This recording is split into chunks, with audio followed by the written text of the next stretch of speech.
I want to read you some things that I wrote in line with Kirby's. He erased that one. I was actually going to put it back up on there, but this one right here, he was talking about, they at one time called this the Merkabah. These are the 6 Sephirah of the upper tree of life. In Kabbalah, which is ancient Hebrew, this is called the tree of life. And so there are 10 of the Sephirahs. And from 10 is where the concept of the 10 digits, 5 fingers on right and left, 5 toes on right and left, circumcision of the penis, circumcision of the tongue, the upper, the lower, all the Hermetic wisdom, as above, so below. All of those things, as they all say the same thing, but they're going to use different terminologies to say it, so that there's not anything new under the sun. It's all, but it all says the same thing. And so several things I want to read, I wrote, and because of where we are in this special place and time in history, and we are in a phenomenal place. I mean, I think that we are at the verge of a huge explosion, influx of spiritual knowledge and wisdom, at the change, I won't say destruction of the religious system, but at the change of it, because it is truly going through tremendous change. It has to change or die. I mean, that's just the way it is. It just has to change or die. And for a lot of it, it will die. It's sort of like that idea that, you know, you can have my gun when you pry my cold, dead fingers away from it. That's how people hold on to religion that way. They just don't give up on their religious ideas and concepts, and that's okay.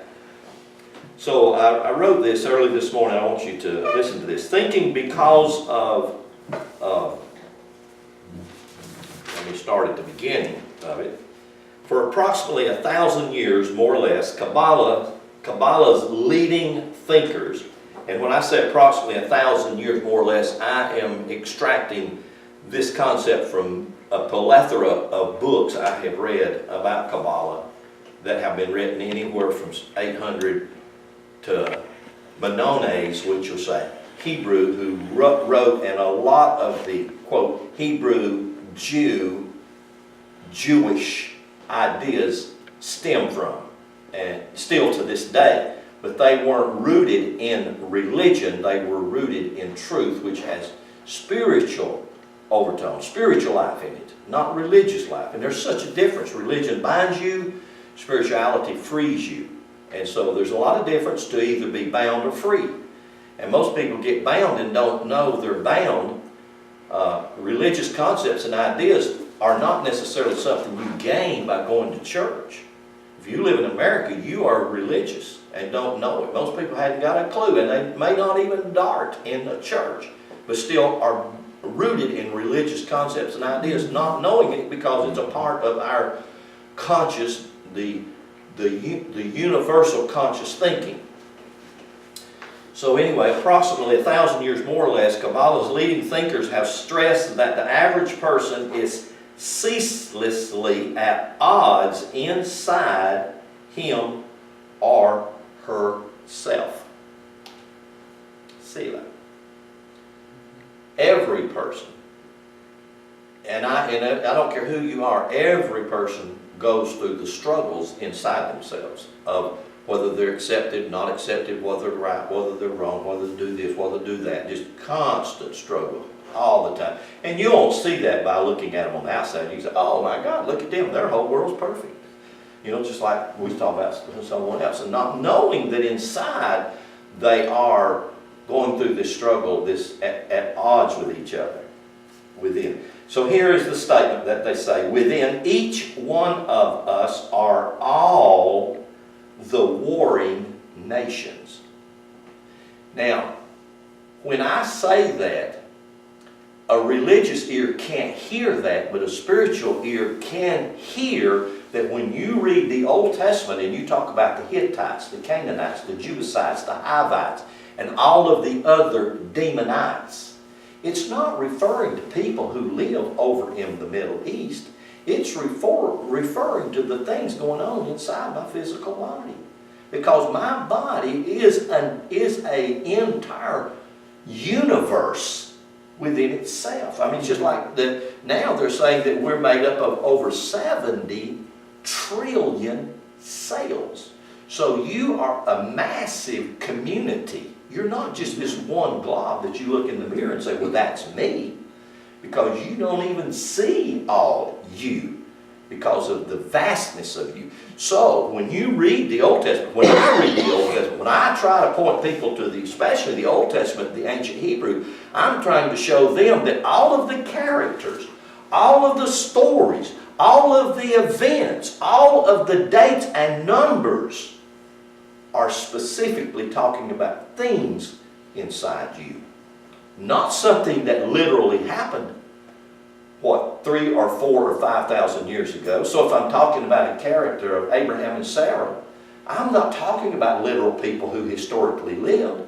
I'm talking about your upper brain. And we don't recognize that. That's how it was written. If all you can see is the surface level, you'll never, ever have peace. You'll always be in turmoil and war. Because that's how you read it. And that's why people get so confused. They read of an Old Testament God that all He wants to do is kill everybody. Isn't that how they interpret it? And so they get confused. Who wants to serve that God? He will kill you if you pick up sticks on Sunday and build a fire to cook fish to feed your family. I mean, that's how far off we are. So, within each one of us are all of the warring nations. See, when I read that, inside me it goes off and I say, yes, that's what it was referring to in the Old Testament when all of these battles were going on. It wasn't referring to God said, go down there and kill everything, everybody, their kids and their dogs and their pets. I mean, there's not anybody in a real, rational, logical, thinking mind would serve and worship a God that's going to kill an infant because it's the wrong color of skin. That's just totally sick. But that's what religion's done for us. It's made us that sick in our thinking and prejudiced about who we think we are. So within each one of us are all of the warring nations. The Bible, as a physiological book with its stories, characters, and events, are about the physical body as the home, the house, the temple, the place of worship, actually a place of contact. Now, I was talking to someone just last night on the phone, someone, significant other, whatever. And we were talking about this phrase, contact, because of contact. When you hear that word, how many of y'all seen the movie Contact? Just me and Kirby. Oh, if y'all didn't see the movie Contact, with what was it, Jodie Foster, wasn't it? I think so. Yeah, I believe it. I did see it. Oh, that's a phenomenal movie. Phenomenal movie. Well, anyway, contact is the place of connection. And we don't realize and we don't really recognize that true worship is a place where I contact my higher self. In other words, God. It's not just a place where I'm moved by a song I sang. It's to recognize that my physical body is the place of contact that this energy we call God has designed and built so they could experience this beautiful dimension called the earth and create here what's designed to be forever, in other words, heaven on earth. So the heaven that most people want to go to is the heaven they should be living here right now. That's how God's designed it. So the Bible as a physiological book with its stories, its characters, and its events are about the physical body as the home, the house, the tabernacle, the place of worship, or the place of contact. This wisdom and ideology is basically lost to man or humans thinking because of literalist historical Christianity. Now that sounds like I'm just really throwing a real big stone at Christianity. I am and I'm not. I'm like I'm like Alvin Boyd Kuhn in his very last work that he wrote, which he wrote in 1962 or 3 or 4, called A Rebirth for True Christianity. I put the word true, that's not in the title of his book. The title of his book is A Rebirth for Christianity. What I'm saying, if we go back and have a rebirth for the truth that was Christianity, it's a totally different thing than what we see on the face of it today from literalist, fundamentalist, historical Christianity. It's a completely different. In the truth that we would rewrite about Christianity, I guess that's why my quest is to rewrite it and to bring it to its true origin, its true source of being, is that I love everything and everybody. But you cannot say that about literalist historical Christianity, because it don't love everything and it don't love everybody. As a matter of fact, it hates the folks right down the street there. And it's built off of that. So all of the ancient wisdom schools from around the world had the same or similar stories, which were based in the astrological concept of as above, so below. In other words, we, humanity, are the mirror or the reflection of the stars, stars being the vehicles of light, which is what God is. It says that in John, 1 John, God is light. That we are the vehicles of light above. So the zodiac, or the 12 signs, or the 12 sons of Jacob, or the 12 tribes of Israel, or the 12 apostles of Jesus, or the 12 foundation stones, are all saying the same thing. And we haven't been able to hear that because of religion and how religion has blinded our ears. So I want you to, if you have a Bible, if you will, with me, I want you to go Hebrews chapter 8. Hebrews chapter 8 in your New Testament. And you can look at this, and you might want to find Exodus, Genesis, Exodus chapter 25, and just hold your place in Exodus. We'll come back to it in just a minute. You know, as we as a person begins to open their eyes to look at the Bible as a physiological book, the characters in the Bible being the stories of my own physiology, especially my physiology and my psychology, then I realize my physiology is referring to the tree of life, and my psychology is referring to the tree of the knowledge. And so both of those trees are constantly at work in me all of the time, and should be working in a unified effort. But we have lost that concept and that idea. But we are gaining it back. We're having to go back and revisit these stories so that we can see them afresh and see them as they were told 2,000 years ago, or something like that. There were a lot of the writers over the years who wrote these stories that still said the same thing. Hebrews chapter 8, verse 1, it says, now of the things... Did the light go out?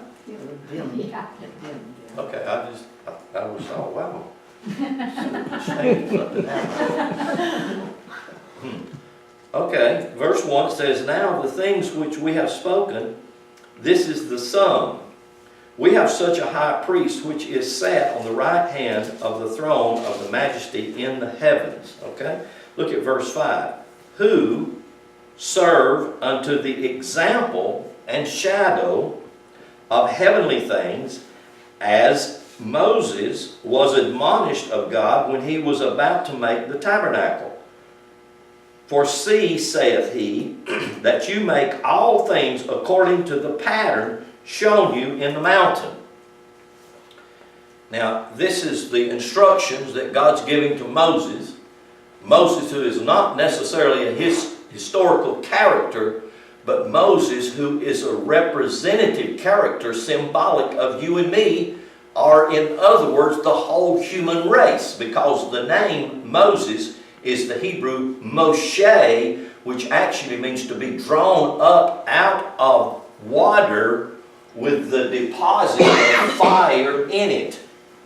So go back to this, Kirby calling it the Merkabah, drawn up out of the water with the fire deposited in it. It's the same thing. It's saying the same thing. So when I'm talking about Moses, I'm talking about you, because that's the major part of the makeup of your body is water. You're 90-95% water. Some are even saying 99% water, that you are totally a water vessel, a water vehicle. And you're drawn up out of water in the formation that you have now of your physical body with the deposit of the fire, which is the Spirit of God. And I'll show you that in your own Bible. And it's here in your own Bible, and especially when you see it in ancient Hebrew. So again, he said, where did he get this pattern? Now when you're looking at, when we're looking and when I'm looking and when we're talking about the pattern, what we're talking about are the 12 astrological signs, which out of those signs builds the physical body. And all you have to do is look at Farmer's Almanac calendar, and you've seen me draw it on the board dozens of times. I won't take time to do it now. Aries beginning to be the head, and then Pisces, the 2 feet, the 2 fishes, the whole circle represents the whole body. And every day, the energies from that astrological wheel are building and adding to energetically your body. The way you think, the way you feel, the way you move. So that's the pattern that he's referring to. And he said, where did you get this pattern? I got it in the mountain from the heavens. From the zodiac, from the astrological wheels. And so that's basic. That should be basic foundational knowledge. Go with me back over to the book of Exodus, chapter 25. And I want to read something from here in just a minute. But I want to read something from a couple of different authors that have written on this subject. Let's see here. I guess my favorite author, Alvin Boyd Kuhn. This is Alvin Boyd Kuhn. This was a work that he did somewhere around 1948, 1949. And it's called Shadows of the Third Century by Alvin Boyd Kuhn. Again, I don't necessarily recommend you get Alvin Boyd Kuhn. He is hard to read. You have to read him with a dictionary in your hand. It's just that way. So here's a quote that Alvin Boyd Kuhn has put in his book, Shadows of the Third Century. It's a quote from John Dewey's book, The Quest for Certainty. A solution was found when symbols came into existence. The invention or the discovery of symbols is doubtless by far the greatest single event in the history of mankind. Without them, no intellectual advance is possible. With them, there is no limit set to intellectual development except inherent stupidity. Pretty strong words. And then Alvin Boyd Kuhn goes on and says this. That was a quote from John Dewey's book. Alvin Boyd Kuhn goes on and says, inherent stupidity is still and always man's most frightful danger. As a matter of fact, it tells you very clearly, you know, in the Bible that because of the lack of knowledge, people are in captivity, or people go into decay, or people are held in bondage. Knowledge is power. Translates to the same thing. To know, that's what Jesus said in John 8. If you know, to know the truth is to be free. To know truth is to acquire and to accumulate knowledge. So inherent stupidity is still and always man's most frightful danger. But with such a gleam of intelligence, a light in the mind of even one modern thinker, the torches of all others might be enkindled to burn with a new flood of light. Alas, it is so far from being seen and applied that one of the main contentions of this work, the asseveration that the sacred scriptures are written in a language of myth and symbol, and that the Christian religion threw away the lost and very soul of their meaning when it mistranslated this language into alleged history. That's Heavy duty. Did you hear that? He said when you know when they threw that away? In the 3rd century, 1700 years ago. And you know what they did when they threw it away? They formalized, organized a political government called the Church of Rome, or Catholicism. And most everything that you and I think as a Christian comes out of that. So, he says, alas, it is far from being seen and applied that one of the main contentions of this work, the asseveration that the sacred scriptures were written in a language of myth and symbols, and that the Christian religion threw away and lost the very soul of their meaning when it mistranslated this language into alleged history instead of reading it as spiritual allegory. With the disputed rashly, even when all the mountain of evidence is piled up before their eyes. They still don't want to admit it. They still want to argue and fuss, fight you over. Let me read you something else in the back of this book that he quotes from a couple of other authors. Gerald Massey, which I have Gerald Massey's works, but he's quoting from Gerald Massey. And let me just read you, this is a quote from one of Gerald Massey's books. It says, in another work, we have presented the demonstrable conclusion of Gerald Massey's studies that among ancient peoples, the localities, the names, the character titles of kings, heroes, and others were all taken from the original zodiacal or astrological charts of the heavens. If God is instructing Moses to make a pattern from the heavens, where do you suppose he's getting the pattern? It's the astrological wheel. It's the pattern of all of it. It's the pattern of every bit of it. So, he says, from the astrological charts of the heavens and translated to the maps and the earthly histories and personages of national renown. History and geography were alike framed over the pattern shown in the map and the pattern of the heavens. This universal ancient custom is the key at once to all of the mythic religions of the past and the conclusive seal of the non-historical characters of the spiritual narratives. I know that's probably a lot. Let me read you one other statement, I'll move on. Massey then specifies some 20 features of character descriptions of the gospel Christ and matches every one with identical items from Horus or Imhotep, the Egyptian Christ character. The first of these recites the fact of which all Christian minds are so oblivious. Though it stands in their own Bible that like the double-hexed Horus and other deities, the Christ of the book of Revelation, who is the Alpha and Omega of the creational allegory, is represented as a repicing female-breasted woman.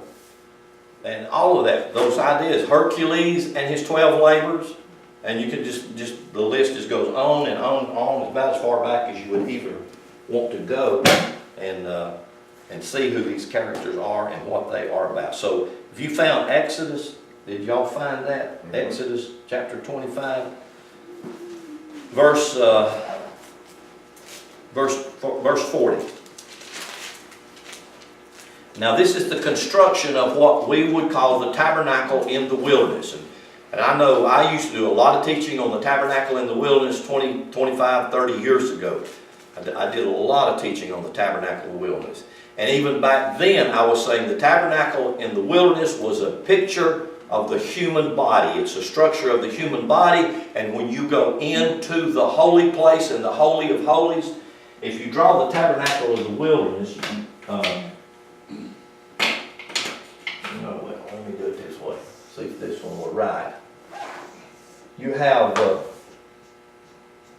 5 posts This is the outer gate, outer court, and inside this was this place like this, and this was the outer court. This is where all the masses of the people lived. This is where everybody carried on and conducted their different ideas, and it had 5 posts that you enter in. The 5 posts being the 5 physical senses: see, smell, taste, touch, hear, and or is that 5 of them? I think that's 5. All 5 of them. Anyway, that's what's represented here, and all of this outer court represents the outer structure of the physical body, which was got everything about it. The typologies that are in it, the posts that were on silver represents physicality, gold represents divinity.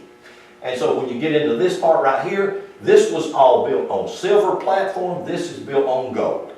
And you get into here, what you get into this is the inner workings of the brain and the inner workings of the womb. So that when you go into the Holy of Holies, it's like going into the womb of a woman. All of the structures, the characters, the things that are built in there describe the womb of a woman, where the birthing of creation takes place.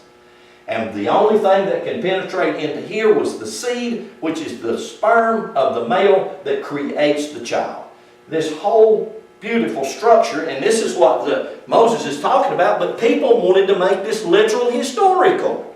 And when you make it literal historical, you lose the very essence of what it's talking about, which is you. It's talking about me. It's talking about us. It's talking about the physical body. And he said, where did you get this pattern? God got it out of the heavens, as above, so below, the Hermetic philosophy. And so he drew the structure, and when you go in and you start to study all the intricate works of this structure, which is very intricate, very detailed, it goes into the function of the physical body, which from biological standpoint or physiological standpoint is very complicated. But not. It's complicated because we make it complicated. It's not as complicated as we think it is if we would just avail ourselves to the idea that my physical body is the place that God designed and God built for His communion with humanity here in the earth. I think they call them hot flashes. It's an energy surge. Power. It's just power. Okay. All right. All of that is said, and I want to read you something else from this book. Too many books, too much. This is from Helen Curtis. This is a book. No, there's 2 books too. She does the 22 Hebrew glyphs in 2 different volumes. I thought that's what this was. This is a book called The Message of the Aquarian. How many of y'all know that we're in the Aquarian age? You know, the hippies made that real popular back in the 60s. This is the dawning of the age. Y'all remember that song? I mean, that was really good, you know. But it began, some say it began as far back as 1881. So they're not really sure exactly when we move into the Aquarian age, but we have moved into the Aquarian age. So we're no longer in the age of Pisces. The age of Pisces was the Christian era. It was an era of turmoil and great struggle, era of confusion, because if you look at the 2 fishes in the signs of the astrological wheel, the 2 fishes represent the 2 feet, which 1 foot wanting to go this way, 1 foot wanting to go this way, and aren't you in a hell of a mess when you're going like this? And that's where we've been for a couple of thousand years. And we didn't know what was going on. Pulled here, pulled. We're not there no more. It ain't the church age no more. It ain't the age of Pisces no more. It is the age of Aquarius. Like it, lump it, or whatever you like to do with it. Literally, historically, factually, that's where we are. Okay? So that's what she's writing about in this book, is we are in the Aquarian age. Here's what she says. As Israel, meaning champion or power of God, Jacob summons to his deathbed his 12 sons who are to succeed him. Now, if I talk about Israel, you think I'm talking about a nation in the Middle East. Okay? You know why? Because religion has taught you to think that way. But if I'm talking about Israel, I'm talking about your higher being. I'm talking about the astrological star light. I'm talking about the light being of who you are eternally. So if I'm using the word Israel, I'm not talking about something in the Middle East. That's very confusing to folks nowadays. Because you would not think of yourself as an Israelite, would you? It's nearly impossible for you to think of yourself as an Israelite, but you are an Israelite. You are a child of light because that's who Israel was. But yet I can say this to you and take you into your Bible. And I can say, would you read with me in your Bible about Jacob wrestling with God? And you say, oh yeah, I remember them talking about that story. Jacob wrestled with God, and God said very clearly, Jacob, no more, or you're going to be called Jacob. You know what the Jacob means? Jacob is referring to your physical body, which is a deceiver. It'll tell you one thing and mean another. I know you don't. Mine does. I'm talking about mine. Mine does that. Mine will do this and do that and gets confused, wanting to go left or wanting to go right or whatever, because it's just physical outward. It looks so good, smells so good, tastes so good. I mean, I don't know what the hell to do with it. It just pulls me both one way or the other. You see what I'm saying? That's Jacob. And in the Scripture, he's called a supplanter or a deceiver or a tricker. That's your physical body. It's always trying to trick you into something, right? Right. Yeah, right. Okay. Then the Israel is the light being of who you are. So now, see, I'm taking the characters out of the Bible. I'm using them as symbols and allegories and mythologies to try to show you who you really are, because you are a duality, but you're not made to be a duality that is in contradiction. You're made to be a duality that's in a divine dance. Do you understand? A dance? A dance. I like what Alan Watts says about a dance. A dance is not something that you get on a floor or a platform and you're trying to reach a certain destination. So that if you say, oh, well, we're going to dance, but when we get finished, we'll be over there in that right corner. So the best thing to do in the dance is walk over to the right corner and you have arrived. No, a dance is a journey. It's a journey of going forward and going backwards. Because at the same time in the dance that one is moving forward, the other is moving backwards. So you see, that's what the two have been designed for. The physical, Jacob, the spiritual, Israel. They've been designed by God to do this beautiful dance in the earth. And it's this dance in the earth that God begins to taste how good something is. Or begins to smell how wonderful the aroma, or to see the beauty. It's like I heard a guy say, God would never be able to see a sunset if He couldn't see it through your eyes. Because God is spirit, don't see a sunset. Because God is it. But God took on you and me as a place of contact so that He can experience and feel and smell and taste and see and dance with us. So, as Israel, champion or power of God, Jacob summons to his deathbed his 12 sons who are to succeed him. He blessed them and prophetically assigned to each his place and work in the age then dawning. Symbolically, the 12 sons of Jacob, the 12 disciples of Jesus, the 12 months in the cycle of a year refer to the 12 signs of the zodiac, which rule the several months, sons and disciples. At the beginning of each age, these 12 sons become the sons of the man who has prevailed and are blessed by him and sent forth. Jesus also called his 12 together, blessed them, and gave to each his work. When we attain this point in our individual ongoing, we are no longer ruled by the signs, but are able to bless them and direct and guide their forces toward a fulfillment of divine law. What is divine law? Divine law is the trinity of the divine, i.e. God. It is light, life, and life. that is the divine law. Light, life, and love. It is from that that everything is. The light went out. The light comes back. Light, life, and love. This is the divine law. So, these books, you guys, let's see here. Oh, let's see. We must therefore seriously face ourselves.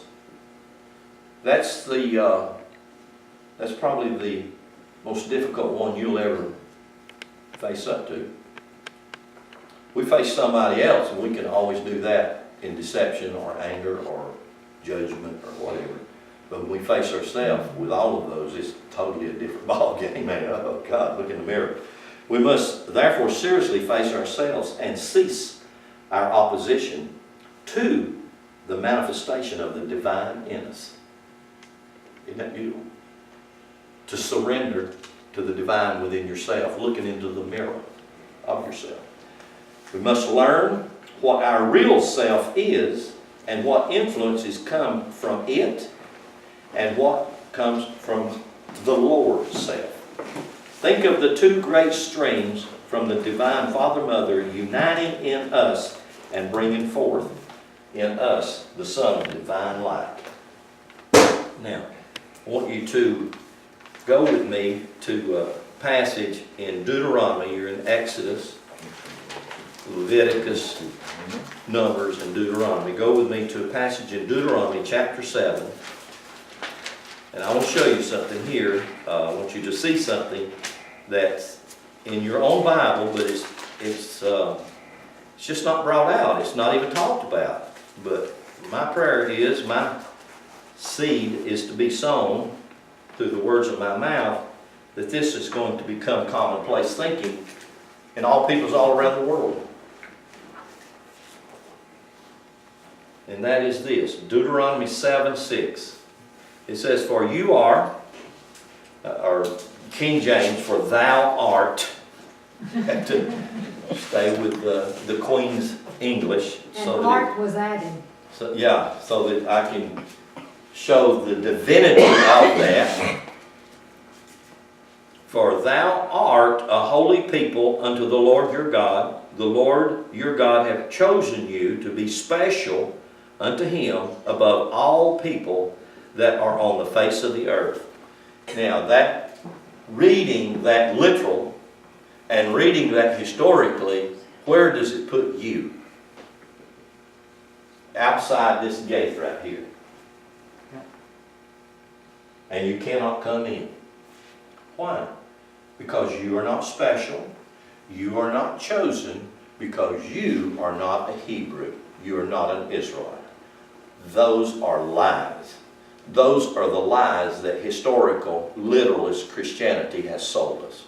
And therefore we honor a people that we've called them special servants of the Most High God, and we're not. Now in Christianity, they do have the option they added to it that you do get in through the blood of Jesus. But even with your coming in through the blood of Jesus, you still aren't a special Jew or chosen. You're still not even going to be one of the 144,000, which all have to be virgin Jews, Hebrews, Israelites, etc. And total gross error. All that is because you are the 144,000. You are the chosen, the special. You are the true Hebrew. You are the real people of the living God.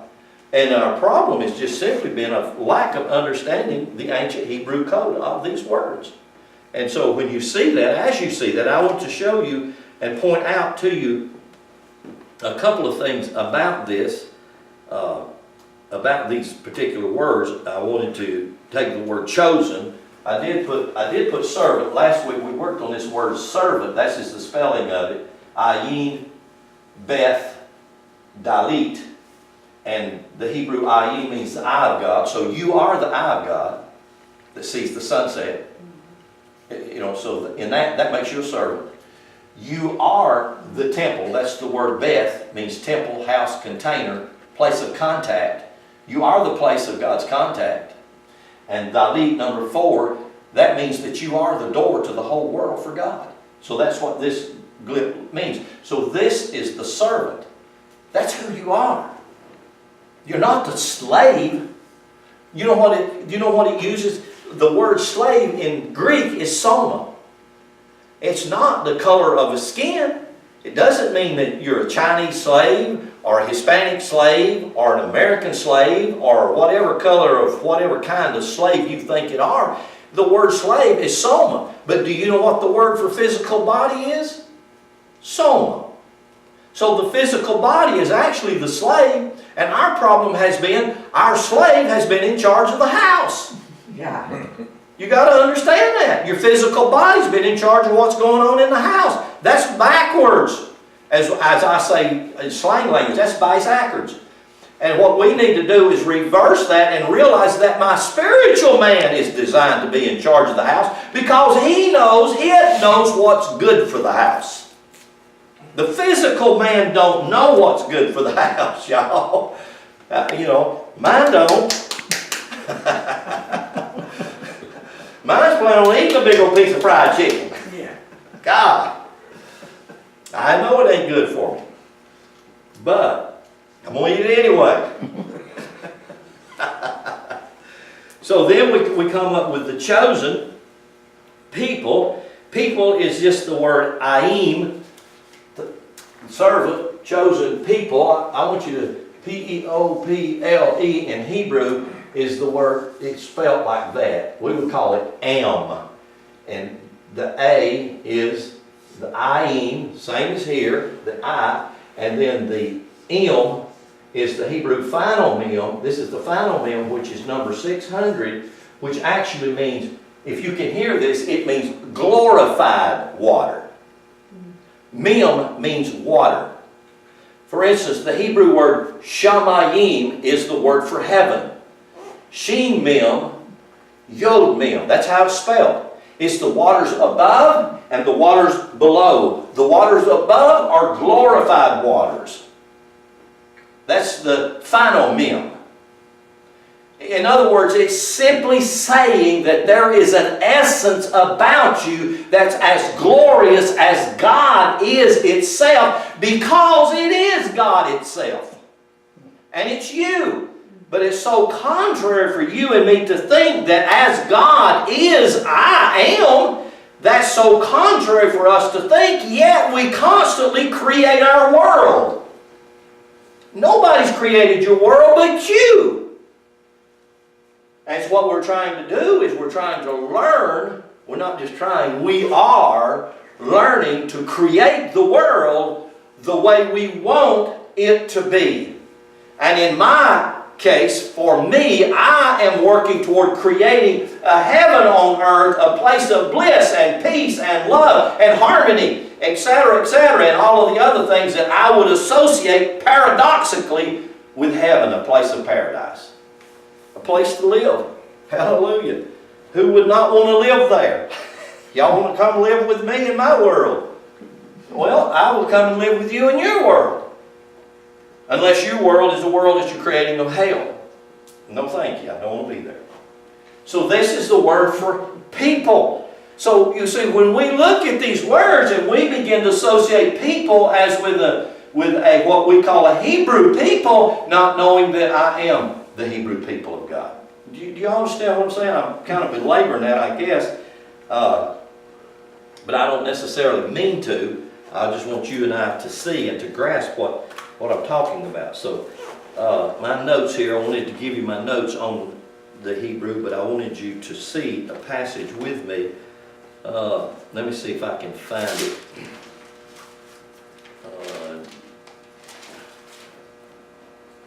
Let's see, go with me to Genesis chapter 2.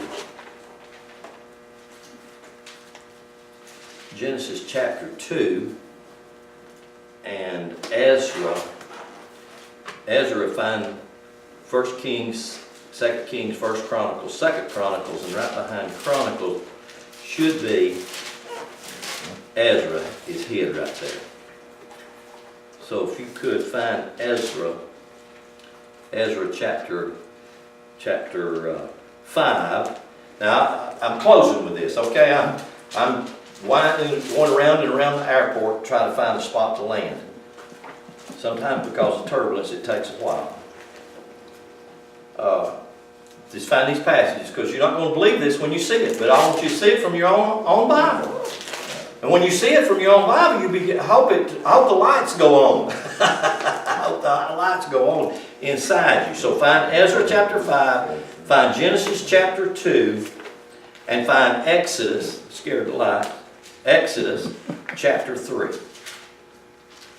I know that's a lot. Put your fingers in all of those places.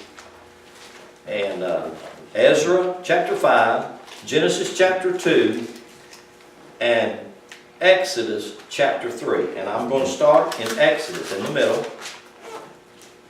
And I'm going to show you some things here that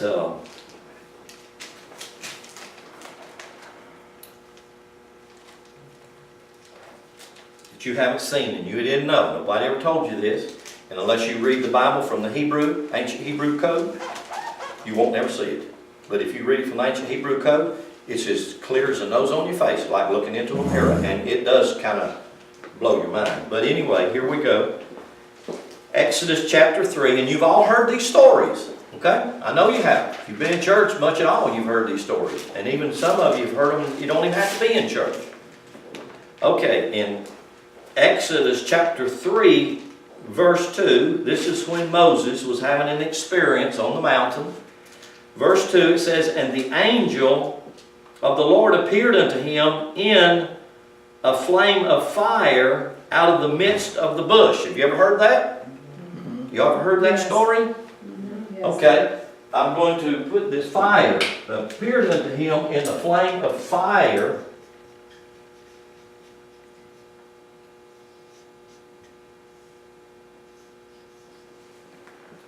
Notice what it says right here. Appeared unto him in a flame, in a flame of fire.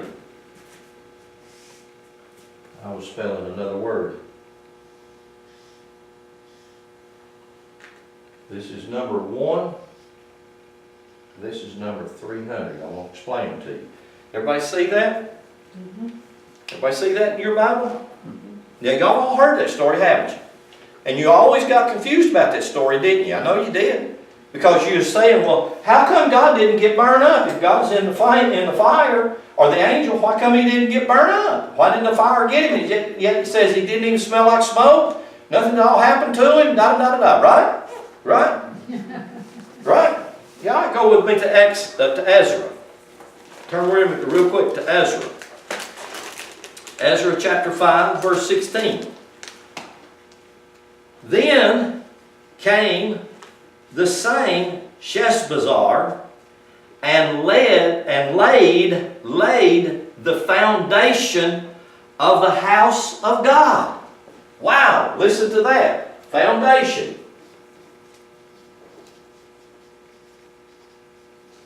What do you think of when you hear the word foundation? Ground. Huh? Yeah, you think of ground.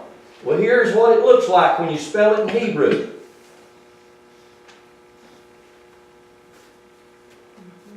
Wow. It's spelled the same. Yeah, that's right. You just got it.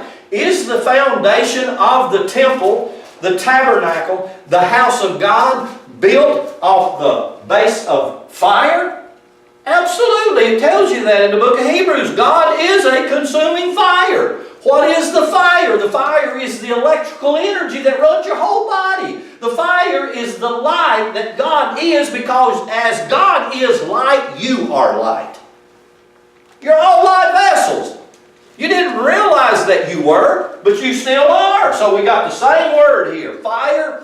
Moses on the top of the tabernacle. Why didn't they go ahead and say that this angel was building the foundation instead of just saying the word fire?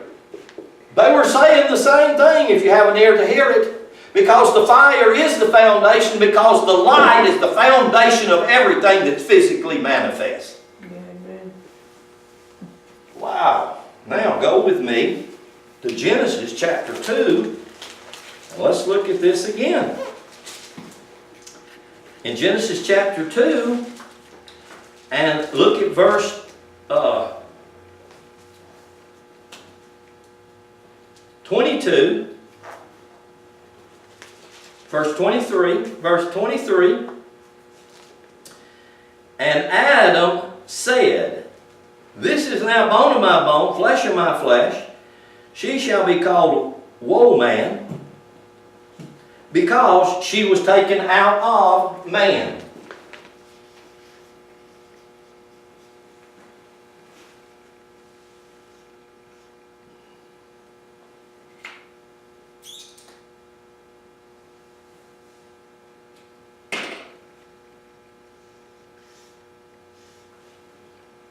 That's the word for man. This is pronounced esh. This is pronounced esh. And the only difference in this word for man is this one glib called the yod, or yud. The yod, or the yud, is this glib right here. It's that. It's the smallest letter in the Hebrew alphabet. And its number is 10. It's the first. Hebrew counts like this: 1 through 9, 10 through 90, and 100 through 900. That's how Hebrew counts. And this, and this, and this are all the same in Hebrew. This is the singularity of God itself. This is the duality of God itself in human form, and the reason it is the combination of these two glibs. This number 1 represents the male phallic, this 0 represents the female womb. And when you put the two together, male and female, you have the androgynous one manifest, i.e. called man. I mean, that's just phenomenal. And when you realize man is the foundation of the fire of God, the tabernacle, the house that God's built, therefore you cannot be anything other than the people of God. You cannot be anything less than the servant of God, and you can be nothing less than a real Hebrew. No matter where you are, your skin color, or anything else that there is about you, you can't be anything less than that. Which does mean, in the eyes of God, you are special. And you're special too. Wow. You hear that, Mark? My opinion. Okay.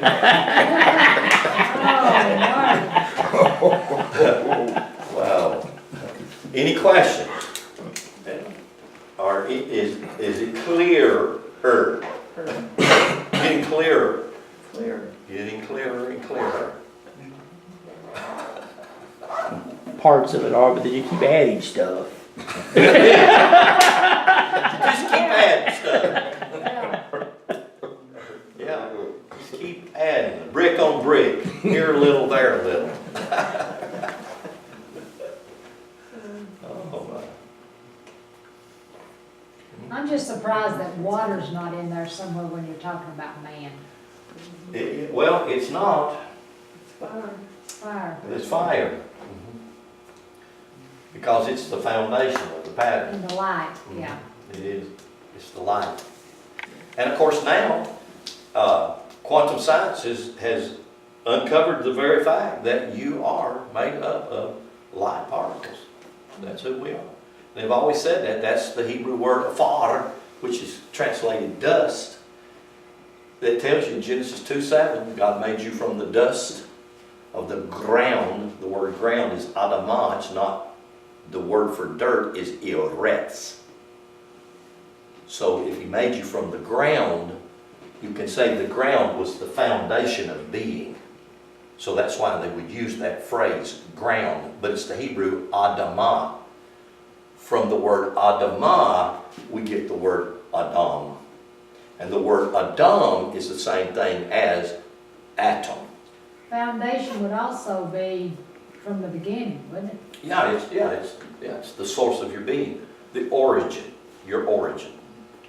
So, and now, because of quantum science, biologists and physicists are seeing this. As a matter of fact, I heard one of the leading biologists in the world say that he had an epiphany, and as a scientist, he did not believe in God or a higher being or a whatever, but because of his research and his study, he not only had an epiphany and was transformed, he's seen and can prove scientifically God.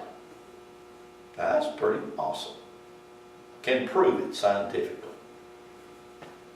That you did not evolve from a monkey, that you did not evolve from some kind of a quantum quirk or mistake, or just this glob getting together with this glob, and then they decide to kick out some other globs, and boom, here you are. No, they're actually proving that now. And I think that's phenomenal. So to me, all they're just proving, that all they are proving for me is what this marvelous book has always said. But we never had an eye to see it. We didn't have an ear to understand it. Because we thought it was literal and historical. We didn't realize it was all mystery. It was the wisdom of God hid in a mystery. Hallelujah. Okay. Would the foundation also be like in the beginning or at your birthing? So would that foundation and birthing be in the same Hebrew letters? Yes, foundation. Oh, the word birthing? Yeah. The word birthing is Badarashit. And it does have the sheen in it, which is fire. And so, yes, it does have that in it. It has the fire in it. It's got the Beth, the Rash, the sheen. It's got that. And that's the center of that at birthing. There's your light. That's the Fire. sheen going into the bath. Mm-hmm. Exactly. The Beth is just the temple. It's the house. It's the dwelling place. You know, what good would God do to build a house and not move in it? Or to build a house and say, well, it ain't going to serve me no good until I get it up here in heaven.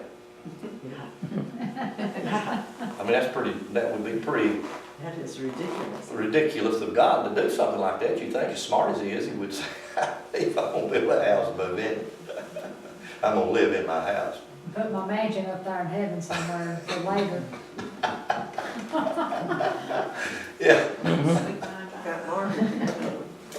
Yeah, we got Marvin here. Yeah. I have a song here now. This is from Rokas. The tabernacle of God is with man. The tabernacle of God is with man. And we shall be his temple, and he shall dwell with them. Oh, the tabernacle of God is with man. I saw no temple there for man to worship in. External things were swallowed up by reality within. For knowing him is living, and all life is knowing him. Our tears are turned to laughter. There's no consciousness of sin. Oh, the tabernacle of God is with man. The tabernacle of God is with man. And we shall be his temple, and we shall walk in them. I've got it a little mixed up. There are several verses on that, but I kept on thinking of that when you were Wow. saying That's that. So He we are he really wrote some marvelous songs. Yes, he Good. did, and he got that in the shower. I know. He was so excited about it when he got that. That was one of his first songs. I remember he sung that. Him and Carolyn just really Yes, have a made a harmony. phenomenal team, the harmony, yeah. Yes. And then their songs that they just really did some good songs. Okay, anybody That's else? wonderful. Looks like it's time to eat. Yeah. You ready? Ready, You through? ready. Ready, ready. No, I'm leaving. I don't